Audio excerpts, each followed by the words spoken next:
Hello everybody, it's Joe from Papa Jobo's and welcome to All Nerddom on Earth. Today we'll be talking about Galadriel and specifically what they're doing to her in the new Lord of the Rings series, The Rings of Power. One of the things they're doing right off the bat is deconstructing this woman into something she was never described as in any of Tolkien's text. They're making into a warrior, a sword and board warrior with armor and a sword. And why would she need this stuff? She's one of the most powerful magic wielders in all of Middle-earth. She doesn't need this. She could literally run around naked, casting spells and dispelling arrows coming at her. She could fight people with swords, no problem. One of the most powerful things she does is she single-handedly, there's a little context here, but almost single-handedly destroys Dol Guldur. Here's what I mean. She goes to Dol Guldur from the appendices, and it says, "And Galadriel threw down its walls and laid bare its pits, and the forest was cleansed." This is how bad this woman was. There is no reason whatsoever to give this woman a sword and armor. She doesn't need it. She is hugely powerful. She's one of my favorite characters, and they're destroying her. So what we're going to do is get into bounding into comics. There's a purported leak about some of the storyline that's going to happen with her. One of the parts of it is that she's rageful and angry. Something that, look, let's be fair about it and honest. In a lot of books, fantasy and otherwise, those are characteristics that are generally associated with men. That's not to say a woman can't get mad, rage-filled. Of course you can, obviously. But Galadriel wasn't ever that. She was never described as that in any of the Tolkien texts that I've read. And if you can find it, please let me know in the comments below. But we're going to get into this article from Bounding Into Comics. It's a great site if you want to be kept up to date on rumors and all sorts of other things. It's a great site. Let's get into it. A brand new set of alleged leaks from The Lord of the Rings of Power, show off a new scene and detail Galadriel's rage. They begin, Galadriel and Halbrand. And let's talk about Halbrand for just a sec.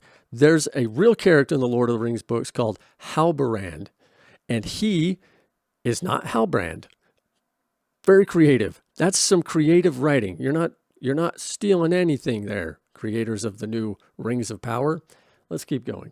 Galadriel and Halbrand are brought before the court of Miriel and Pharazôn by Elendil, to the surprise of everybody, still in the rags from when they were rescued from the shipwreck. I'm going to skip ahead a little bit here because I want to get into what they talk about with the rage.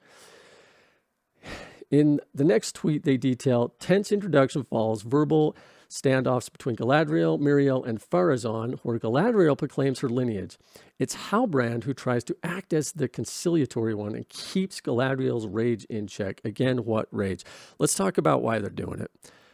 I go over this a lot in my videos. I'm going to go over it again. I'm going to beat this dead horse until people start understanding. Well, strangely enough, it sounds like they're actually smashing the matriarchy. We can't make her feminine. We can't make her kind and loving and caring and nurturing. No, those traits have to be pushed aside. Why? They don't. She's a very lovely, loving, caring person in the books. There's absolutely no reason to dehumanize her unless you're doing it to get a message out there, which is what they're doing. Again, we harp on this a lot. This corner of the internet harps on it a lot. I'll keep harping on it a lot. They're sending a message to us. Traditional women, as thought of in the past, we don't want them. They're not going to exist. Except that they do, lots of them, and they're wonderful people. Anyway, let's go on just a little bit in this article. There's a lot of good stuff in it, but the stuff I want to get to is down here near the bottom. This leak also appears to back up a previous leak from Fellowship fans that detailed that Miriel would be in charge of Numenor rather than Pharazôn. This is important stuff. This is important stuff for Lord of the Rings fans because this didn't happen. This article actually goes on to tell you what did happen. Let's continue with the article. Well, if this leak is true, it makes McKay out to be a liar because Tolkien's writings about Miriel and Pharazôn are quite detailed. In the Silmarillion, Pharazôn marries his cousin Miriel against her will in order to usurp the Númenórean throne. Tolkien writes. Understand that. And it came to pass that Tar Palantir grew weary of grief and died. He had no son, but a daughter only, whom he named Miriel in the Elven tongue.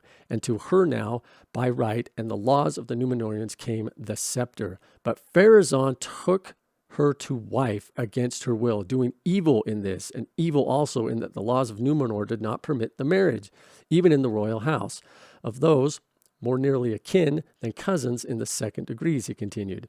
And when they were wedded, he seized the scepter into his own hand, taking the title of Ar-Pharazôn Tar-Kalon in the Elven tongue, and the name of his queen he changed to Ar-Zimrafel. Tolkien wrote it. I understand there's some stuff they can't touch in here. I get it. But why change things so drastically to get a message across? After all, you have Lindsay Weber, executive producer of the series, saying this. It felt only natural to us that an adaptation of Tolkien's work would reflect what the world actually looks like. Tolkien is for everyone. His stories are about his fictional races doing their best work when they leave the isolation of their own cultures and come together. The second part is true. The first part is ridiculous because Tolkien did not believe in allegory. And that's exactly what they're doing here, is adding allegory to this. Their own allegory. They need their own political spin on it. They need to get the message across. They need us to understand that being woke, being social justice warriors, that's paramount to them. Nothing else. And they're coming for everything at this point. We've seen it. I mean, just everything. Ghostbusters, He-Man, Star Wars, Lord of the Rings. The list goes on and on and on. Just stop. That's all we're asking. I know they won't. I've been actually saying this for years, that they're not going to stop. They don't care about the money. They don't care about our feelings. They don't care about the history. They don't care about the lore. They don't care what these characters meant to us. They care about hijacking it. They have a built-in customer fan base that they can try to get the message to. Whereas if you have to build up on your own, then you're not guaranteed of anything. Much like my YouTube channel, to be honest. I'm not guaranteed of subscribers. As for me, I don't think they're ever going to stop. I've been proven right for years through the arrogance of Hollywood itself. These guys aren't going to stop. And the only way I think to get it to stop is to get a mic, get a camera, get a voice, and start talking about it. I'm Joe from Papa Joe Bows. This is All Nerddom on Earth. Peace.